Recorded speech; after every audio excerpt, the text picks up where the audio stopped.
आप सभी का तेजस क्लासेस में स्वागत है।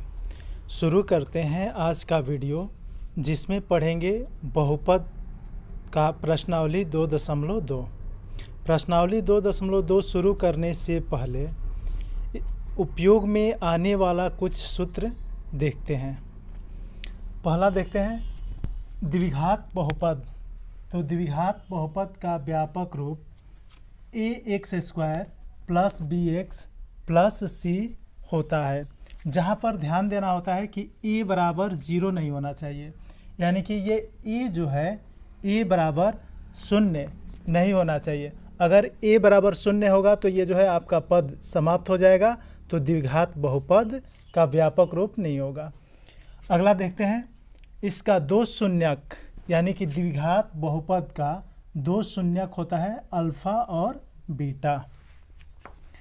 बहुपद का गुणनखंड x माइनस अल्फा और x माइनस बीटा होता है। शून्यकों का योग, यानी कि द्विघात बहुपद का दो शून्यक होते हैं अल्फा और बीटा, जिनका योग जो होता है माइनस b बटा a, यानी कि माइनस x का ये जो है आपका गुणांक बटा में x² का गुणांक। अब देखिए b जो होता है वो x का गुणांक है, यहाँ पर b जो है x का गुणांक है, और ये जो है आपका a जो है x² का गुणांक, यानी कि ये a जो है x² का गुणांक है। गुणनफल अल्फा इंटू बीटा बराबर c बटा a, यानी कि अचर पद बटा में x² का गुणांक। यानी कि इसमें देखते हैं ये जो है आपका c ये अचर पद होता है और बटा में x² का गुणांक, यानी कि x² का जो गुणांक है a, तो c बटा a।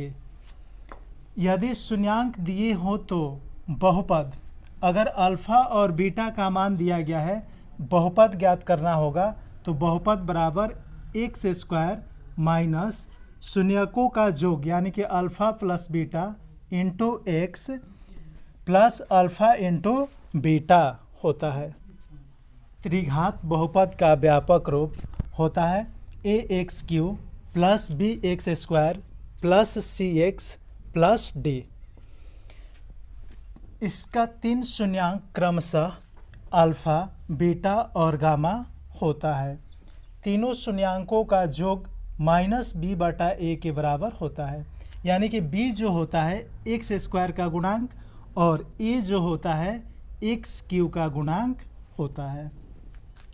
दो शून्यांकों के गुणनफल का योग क्रमशः, यानी कि alpha into beta plus beta into gamma plus gamma into alpha बराबर c बटा a, यानी कि ये जो है आपका c x का गुणांक, c जो है x का गुणांक होता है और a जो है x³ का गुणांक होता है।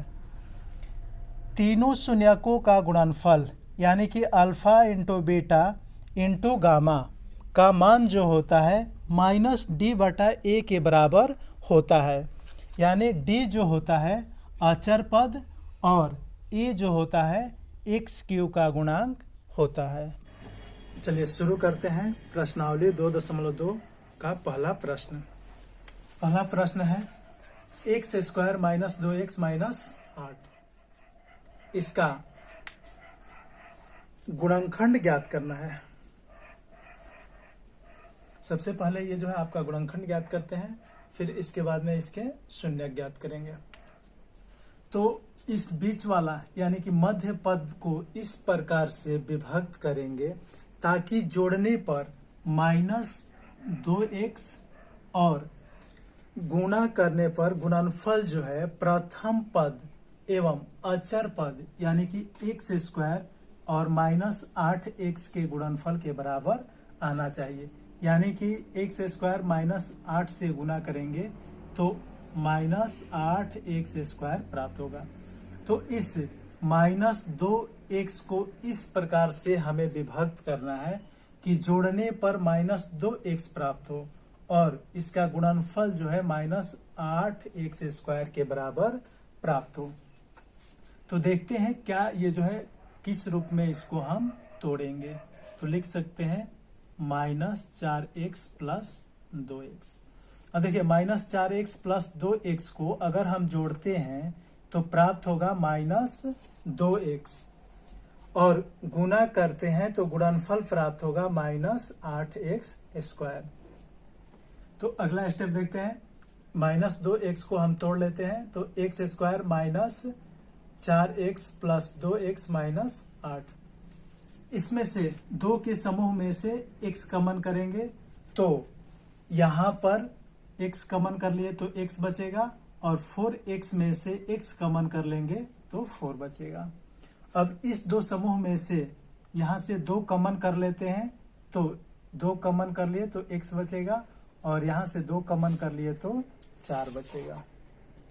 तो यानी कि x² माइनस 2x माइनस 8 का गुणनखंड होगा x plus 2 into x minus 4। अब इसका शून्य ज्ञात करना है, यानी कि यदि x प्लस 2 बराबर 0, क्योंकि इसका शून्य ज्ञात करना है तो x बराबर, तो ये x माइनस 4 बराबर 0, तो x बराबर होगा ये 4 जो है इस तरफ शून्य, ये बराबर के इस तरफ जाएगा तो -4 है तो +4 होगा। अब इसके बाद में कर रहा है जांच, शून्यक जो प्राप्त हुए हैं उसका जांच। तो 2 शून्यक प्राप्त हुआ है, एक x बराबर -2 और एक x बराबर 4। तो एक शून्यक अल्फा और एक हुआ बीटा, यानी कि अल्फा बराबर -2 और बीटा बराबर 4। तो शून्यकों का योग होता है अल्फा प्लस बीटा बराबर -b/a, यानी कि -b कहने का मतलब कि x का गुणांक और a कहने का मतलब x² का गुणांक। तो देखिए अल्फा का मान -2 और बीटा का मान 4, तो -2 + 4, और माइनस ये जो है b, तो b का मान है यहाँ पर -2, तो माइनस और ये -2। a का मान है यहाँ पर x² का गुणांक यानी कि 1, तो यानी कि 2 बराबर 2 प्राप्त होगा। तो ये जांच किए, शून्यकों का योग जो है -b/a के बराबर प्राप्त हुआ। अब अगला जांच करते हैं शून्यकों का गुणनफल, यानी कि अल्फा इंटू बीटा। तो अल्फा इंटू बीटा बराबर c/a होता है। तो अल्फा का मान है -2 और बीटा का मान है 4। तो अल्फा -2 और बीटा 4 दोनों का गुणनफल जो है -8 होगा, और ये c/a, तो c का मान यहाँ पे -8 और a का मान यानी कि x² का गुणांक 1 है, तो -8/1 यानी कि -8। तो यानी कि शून्यकों का गुणनफल c/a के बराबर प्राप्त हुआ।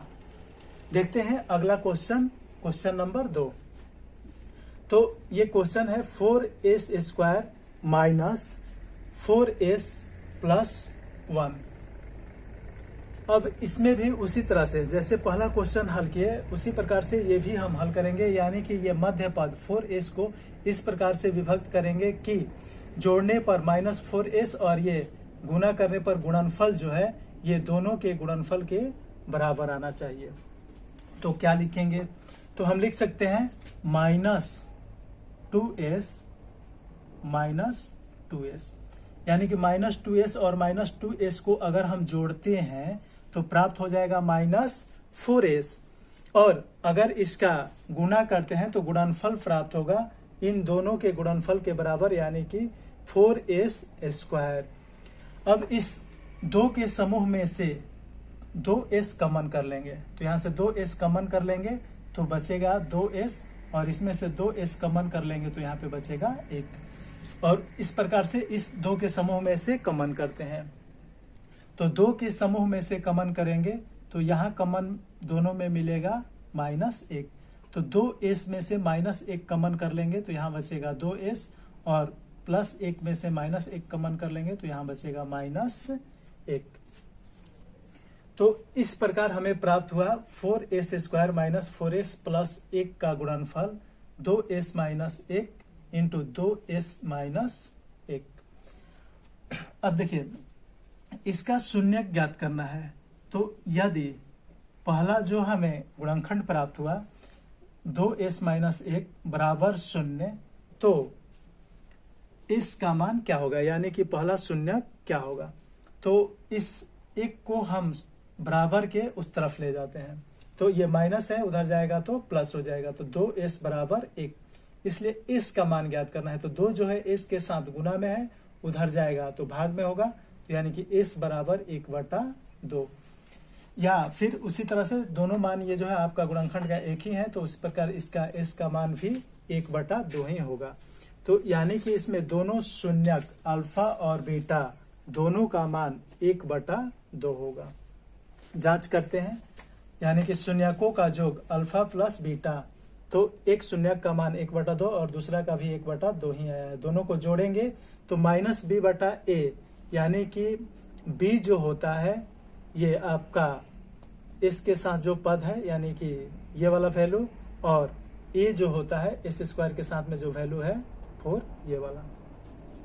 तो 1/2 और 1/2 को जोड़ेंगे तो -b/a, यानी कि -4/4।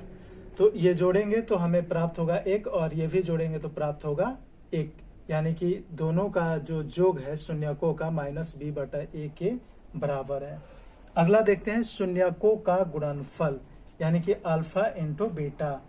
तो 1/2 इंटू 1/2 बराबर c/a, तो c का मान 1 और a का मान जो इस स्क्वायर के साथ में 4 है, तो 1/4। तो 1/2 गुना 1/2 बराबर 1/4 बराबर 1/4, यानी कि अल्फा इंटू बीटा बराबर c/a